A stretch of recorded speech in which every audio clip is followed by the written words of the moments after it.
festival yengba Keibul Lamjao da chali Keibul Lamjao gi nungdang da nungai na nungdang oina thokchare mayam video je yengaga nungai te do comment ta jibiro mayam gi photo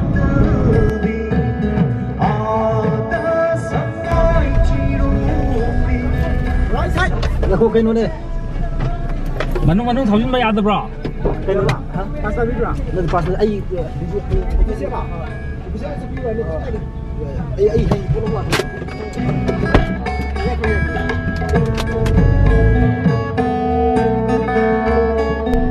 Aku hujik Keibul yoksile manung changle ado manung da kai lai bno do mayam ham yengminarasi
Sida kari no khara asaba khara charaga mu makhata na kai lai no ku yeng mina sina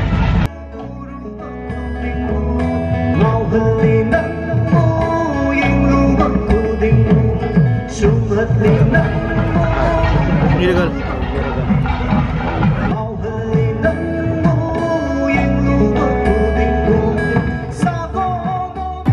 Hai ma'am Masi koi na hujik Nigeria ko masi Keibul Lamjao ki Sangai festival to adu makta ni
Aku bisa yang dulu sih ya, kenapa? Boleh. Mayam video saya orang edit tahu kan aku main tu guna tu mayam yang biru. Aku pasal kita tu hai long ambil Dulu mayam di komen kamu tu feedback mayam juga. Main tu